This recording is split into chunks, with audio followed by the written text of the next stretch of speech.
1 week ఎగో నాకు తను ఏదో వాళ్ళు మూవీ ప్రొడ్యూస్ చేస్తున్నారు, I you interested in acting అని టెక్స్ట్ చేయడం జరిగిందండి. అతనే టెక్స్ట్ చేశారు, ఫస్ట్ అతనే అప్రోచ్ అయ్యారు. అతను ఎవరమ్మా? పేరు చెప్పు. రాజేష్, లాయర్ రాజేష్ అని ఉంది, అడ్వకేట్ రాజేష్ అని ఉంది దానిపైన.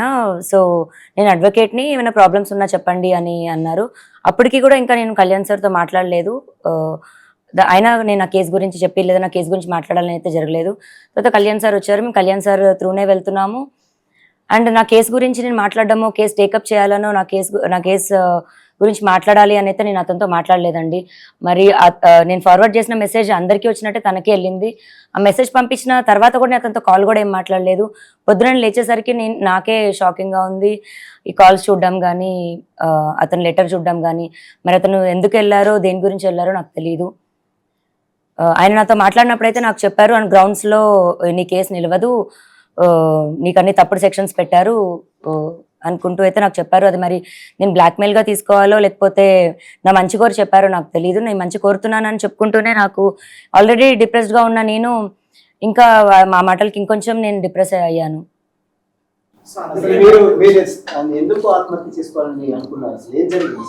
ఆల్రెడీ మీరు ఫైట్ చేస్తున్నారు, పోలీస్ స్టేషన్లో కంప్లైంట్ ఇచ్చారు, కేసు కూడా నమోదైంది. అయినప్పుడు కూడా మీరు సూసైడ్ ఎందుకు చేసుకోబోయారు?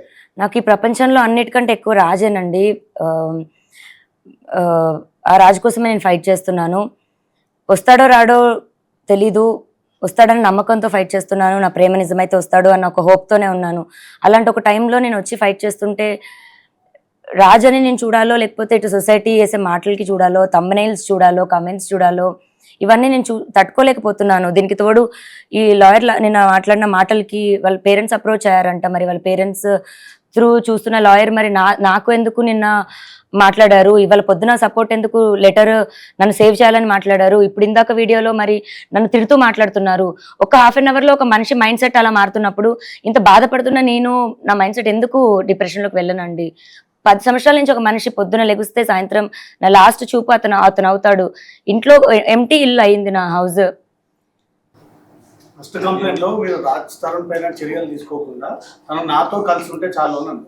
సెకండ్ కంప్లైంట్ లో తను నన్ను ఇల్లీగల్ గా ఇట్లా వాడుకుని వదిలేస్తాడు అంటున్నారు. ఇప్పుడు కూడా మీరు రాజ్ తరుణ్తో కలిసి ఉండాలని అంటున్నారు, మళ్ళీ పోలీస్ కేసులు పెడతాం. కలిసి ఉండాలని పోలీస్ కేసు పెట్టడం కాదండి. పోలీస్ కేసు ఫస్ట్ నేను మాల్వి మల్హోత్రా వాళ్ళ తమ్ముడి పైన పెట్టాను. నన్ను బెదిరించారు. అది కూడా ఇంకా కంప్లైంట్ ఒక్కసారికి రాలేదండి. ఇప్పుడు వాళ్ళు ఉన్న 6 మంత్స్, అంటే నాకు విషయం తెలిసిన 6 నెలల తర్వాత ఇంకా నేను భరించలేక బయటికి రావడం జరిగింది. ఆ స్టేజెస్ ఎలా దాటిందంటే, ఇంకా లాస్ట్ మాకు తిండి కావాలని అడిగితే అతనికి ఫోన్ చేస్తే ఆవిడ ఎత్తడం కానీ, మా పరిస్థితి మేము చెప్తే ఆవిడ వెయ్యమని చెప్తే అతను డబ్బులు వేయడం, అది ఇంకా పీక్స్కి వెళ్ళిపోయింది. ఇప్పుడు మీ అందరికీ నేను ఓపెన్గా ఎక్స్ప్లెయిన్ చేయాలంటే రోజుకో విషయం బయటకు వస్తుంది. ఆ బయటకు వచ్చిన విషయం కూడా రోజుకు ఒక ట్విస్ట్ అని మీరు వేస్తుంటారు. ఇది ఒక్క రోజుది కాదండి, సంసారంలో ఇంకా అందరికీ జరిగినట్టే జరుగుతాయి. అండ్ ఆ మనిషి కావాలి అని అడిగాను నేను, అంతే. ఇప్పుడు పలానా రాజ్ తరుణ్ పైన కంప్లైంట్ పెట్టాలనలేదు, మాల్వి మల్హోత్రా పైన వాళ్ళ తమ్ముడి పైన పెట్టాను. వాళ్ళిద్దరితో నీకేం సంబంధం అన్న దగ్గర అఫ్కోర్స్ రాజు పేరు చెప్పాలి. అలా అక్కడ రాజ్ తరుణ్ పేరు అనేది వచ్చింది, కానీ రాజ్ తరుణ్ పైన కంప్లైంట్ పెట్టాలని నేను అనుకోలేదు. అవును, అది ఫస్ట్ కంప్లైంట్ పెట్టినప్పుడు అది రాసిచ్చాను. ఆ రాసిచ్చిన దాంట్లోని మాల్వి మల్హోత్రా చార్ట్ చూపించి రాసిచ్చాను నేను. అలాగే నేను ఫస్ట్ కంప్లైంట్ పెట్టినప్పటికీ ఈవినింగ్ 7-8 అయిపోయిందండి. సో నాకు రిసిప్ట్ ఇవ్వడం కానీ అవేమీ జరగలేదు. అఫీషియల్గా నేను రిసిప్ట్ కలెక్ట్ చేసుకున్నాక పోనీ ఎఫ్ఐఆర్ అన్నది దానికో ఎవిడెన్స్లు అన్నది ఇస్తాము. రెండో రోజుకి తెల్లారుజాము నుంచి మీడియాలో ఎలా వచ్చిందో మీ అందరికీ తెలుసు. ఆ డే నాకు బయటికి రావడానికి అంతా కూడా నేను ప్రిపేర్డ్ లేను. ఫస్ట్ నేను మీడియా ముందుకి అంత ప్రెస్ మీట్, ఇప్పుడు ఇంత ప్రెస్ మీట్ వచ్చినప్పుడు కూడా నేను ఎలా వణికాను అన్నది మీ అందరికీ తెలుసు. నేను కెమెరాస్కి అంత అలవాటు లేదు నాకు. అండ్ ఇప్పుడు ఎవిడెన్స్లు 12 ఏళ్ళ ఎవిడెన్స్లు తీయాలంటే ఒక్క రోజులో నేను రెడీగా ప్రిపేర్డ్గా లేను కదండి. నాకు 1-2 డేస్ టైం పడుతుంది. ఆ 1-2 డేస్ టైం తీసుకొని ఎవిడెన్స్లు ఇచ్చాను.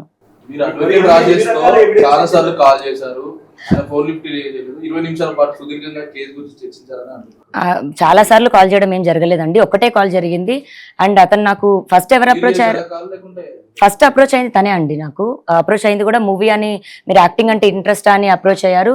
లేదండి నాట్ ఇంట్రెస్టెడ్ అని చెప్పాను. తర్వాత నేను అడ్వకేట్ అని చెప్పారు. మీరు రాజస్థాన్తో మాట్లాడి మధ్యలో లావణ్య అని ఒక ఆడియో బయటకు వచ్చింది, దాని మీద మీరు ఏం చెప్తారు? ఎప్పటిది అసలు ఆడియో? ఇప్పుడు మళ్ళీ నా పోరాటం ఒకటవుతుంటే ఈ ఒకదానిపైన ఒకటి లేదండి, అది లాస్ట్ ఇయర్ సెప్టెంబర్ దండి ఆడియో. అది లాస్ట్ ఇయర్ సెప్టెంబర్ నుంచే నేను మెంటల్గా ఇల్లని ప్రూవ్ చేయాలి అని ట్రై చేస్తున్న టైంలోని 3 రోజులు నాతో అతను చేసిన ఏదైతే బిహేవియర్ ఉందో అప్పుడు నేను ఇంకా తట్టుకోలేక బర్స్ట్ అయ్యి నేను రియాక్ట్ అయ్యి నేను అలా అతను నాకు చేసిన ఇన్సిడెంట్ తర్వాత బిహేవియర్ కాలండి అది, ఈ బుర్ర పగిలిన ఇన్సిడెంట్ తర్వాత కాలేదు. అది మీరు పోలీసులను అడిగితే బాగుంటుందేమో అండి. నేను అడిగాను వాళ్ళతో టచ్ లో ఉన్నాను. స్టేట్మెంట్ అన్నది ఇవాళ కూడా మేము ఇవ్వాల్సి ఇవాళ 3 o'clock వెళ్ళి స్టేట్మెంట్ కూడా రికార్డ్ చేస్తున్నారండి. సోమవారానికి అతని మీద ఏం చర్యలు తీసుకున్నారనేటువంటిది, లేదా అతను యాంటిసిపేటరీకి కానీ క్వాషిక్ కానీ వెళ్తున్నాడు అనేటువంటి వివరాలు ఈ లోపల వాళ్ళ ఒక టీంని కాన్స్టిట్యూట్ చేస్తా అన్నారు. రాజ్ తరుణ్ వేరే బోర్డ్స్ అయితే ప్రస్తుతానికి వాళ్ళకి అందుబాటులో లేవనేటువంటిది మా అడ్వకేట్స్కి ఇచ్చినటువంటి వివరణ. ఆ డిఏ గాని 3ంటికి కలుస్తుంది. నిన్న ఏమో వాళ్ళ బోనాలకు సంబంధించిన బందోబస్తు, వాళ్ళకు ఉన్నటువంటి ల్యాక్ ఆఫ్ టీంని చూపించడం జరిగిందండి. ఈ రోజు మా స్టేట్మెంట్స్ 3 o'clock తీసుకున్న తర్వాత 4 o'clock వాళ్ళ దగ్గర ఉన్నటువంటి ఏఎస్ఐ గారిని టీంని కూడా అతనికి ఉన్నటువంటి రెసిడెన్షియల్ అడ్రస్ ఏదైతే ఉన్నదో దానికి పంపిస్తామని చెప్పారు. రేపు శనివారం, ఎల్లుండి ఆదివారం అనేటువంటి విధానంలో నిన్న మాకు చెప్పినప్పుడు ఈ రోజు మాకు శనివారం నాడే క్లారిటీ ఇచ్చేసేయండి సార్, సో దట్ సోమవారం నాడు మీ చర్యలు మాకు సంతోషకరంగా లేకపోతే మేము తెలంగాణ హైకోర్టుని గౌరవప్రదంగా అప్రోచ్ చేయి ఉన్నటువంటి ఎఫ్ఐఆర్ మీద జరుగుతున్నటువంటి జాప్యం గురించి మేము మా పిటిషన్ ఫైల్ చేసుకుని రిట్ ఆఫ్ మ్యాండమస్ ద్వారా ఆ సూపరింటెండెంట్ ఆఫ్ పోలీస్ కి, అక్కడ ఉన్నటువంటి డిఏకి, ఎస్హెచ్ఓకి కూడా డైరెక్షన్స్ తీసుకుంటా అని చెప్పాం. Our draft with proofs is ready. If no kind of information is properly furnished by today, Monday morning first hours లో ఎస్ఆర్ నెంబర్ తీసుకుంటాం. ట్యూస్డే కాజ్ లిస్ట్ వచ్చేటట్టు చూసుకుని ట్యూస్డే మేము ఆర్గ్యుమెంట్స్ ని కమెంట్స్ చేస్తాం.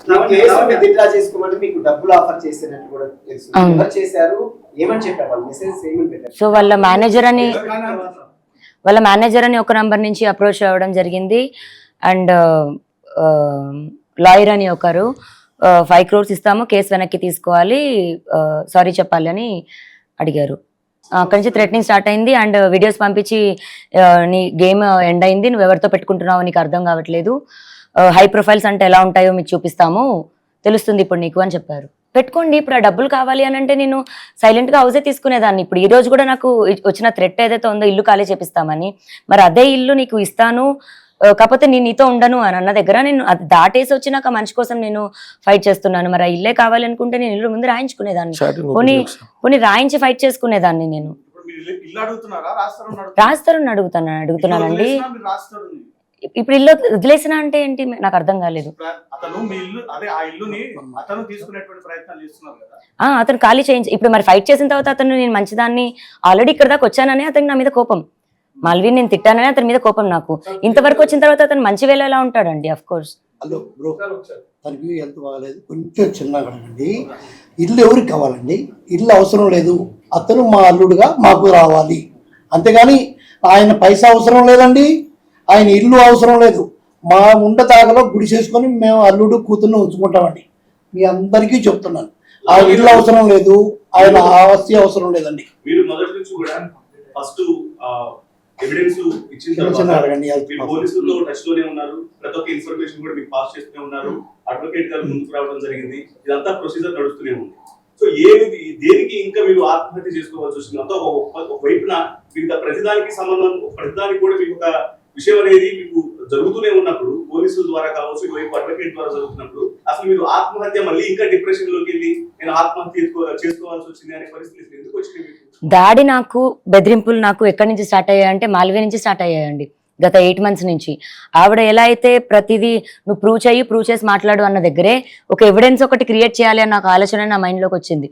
అది చూపించి మాట్లాడితే తప్ప ఆవిడ నిజమన్నది ఒప్పుకోదు.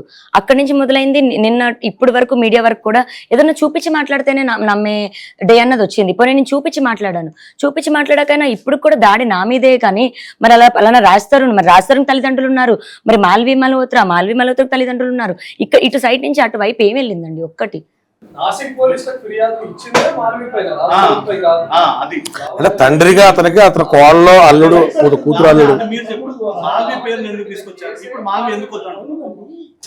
అంటే మా డాడీని నా పేరుతో నేను హర్ట్ అవుతున్నాను కదా, అందుకు వద్దంటున్నారు. ఆ పేరు నుంచి నా ప్రాబ్లం స్టార్ట్ అయింది కదా, అందుకు వద్దంటున్నారు. అవునండి, మా ఫాదర్ ఇంటెన్షన్ వేరు. ఇప్పుడు అతను కావాలి, అతని కోసమే అతను నా భర్త అనే నా ఫైటింగ్ అండి. అతను జైలుకి వెళ్ళాలని కాదు, అతని ఉద్దేశం అది. నేను అమ్మాయితో ఉండను, అవసరమైతే జైలుకైనా వెళ్తాను అన్నది అతని స్టేట్మెంట్, నాది కాదు. అదే అండి, ఇప్పుడు అదే పోలీసులు ప్రూవ్ చేస్తారు. ఇంకా పెళ్లి చేసుకోలేదు కదా, 493 అట్రాక్ట్ అయింది కదా. పోనీ ఆయన పద్ధతిలోనే పెళ్లి చేసుకోలేదు అనుకుందాం, నల్లపూసలు ఎందుకు వేసావు? ఆ అమ్మాయిని ఏ అథారిటీతో, ఏ కేటగిరీలో నీ దగ్గర ఉంచావు?